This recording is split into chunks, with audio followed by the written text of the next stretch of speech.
Hello, and this is my final video reflection. Looking back on this course, the most impactful aspect for me has been learning how to take a holistic and intentional approach to career planning. Earlier in my degree, I often viewed courses as isolated experiences, something to complete and move on from. Through this course, especially Unit 6, I've come to understand that career development is not about checking boxes. It's an ongoing, strategic process that requires self-reflection, adaptability, and continuous professional growth. One concept that really stood out to me was the idea that career planning involves more than just setting goals. It includes personal assessment, skills evaluation, creating action steps, identifying resources and support systems, and regularly tracking progress. I realized that without actively evaluating whether my short-term actions align with my long-term objectives, it's easy to drift instead of intentionally moving forward. Another idea that had a strong impact on me was flexibility in career planning. Careers today are rarely linear. Unit 6 emphasized that we likely experience transitions, rejections, and unexpected opportunities throughout our professional lives. Instead of viewing change as something negative, I now see it as normal and even necessary part of growth. The discussion about leaning into discomfort especially resonated with me. Growth often requires stepping into situations that feel uncertain or challenging. If we avoid discomfort, we limit our development. I also found the discussion around career transitions and change management valuable. Both external forces, such as technological advancements or organizational restructuring, and internal forces, like choosing to pursue a new direction, will shape our careers. Recognizing that change is inevitable helps build resilience. Rather than resisting change automatically, I've learned the importance of reflecting on why I might feel resistance and considering whether that discomfort is actually an opportunity for development.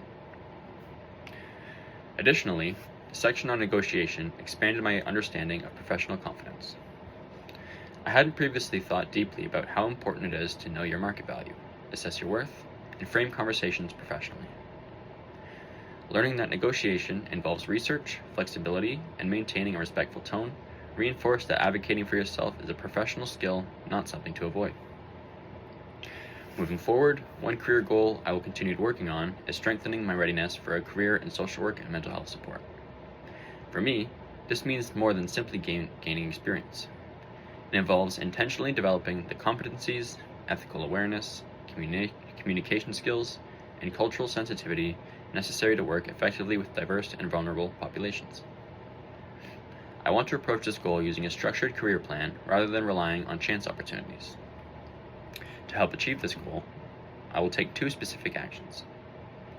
First, I will engage in intentional professional development and ongoing assessment. I plan to regularly evaluate my strengths and areas for improvement, particularly in areas such as crisis communication, emotional regulation support, and professional documentation. I will actively seek feedback from supervisors and mentors so that I can track my progress and make adjustments as needed. Instead of assuming growth will happen automatically, I want to treat it as a structured and continuous process. Secondly, I will intentionally embrace flexibility and build resilience in the face of change. I recognize that my career path may involve transitions, setbacks, or unexpected opportunities. Rather than resisting these shifts, I want to approach them with openness and adaptability. I also plan to continue developing my ability to advocate for myself professionally, whether that means negotiating compensation, pursuing leadership roles, or stepping into opportunities that challenge me. Practicing professional framing and maintaining confidence during those conversations will be important. As I move into helping professions, I also recognize the importance of equity, diversity, inclusion, and allyship in developing an inclusive workplace. Being an effective professional means not only developing technical skills, but also fostering environments where individuals feel respected and supported. I want inclusion and allyship to be part of professional identity moving forward. Overall, this course helped me understand that career development does not end with graduation. It is a lifelong process of reflection, adjustment, and growth. By taking a holistic approach to career planning, setting career goals, engaging in professional development, and remaining adaptable, I feel more confident about launching the next stage of my career.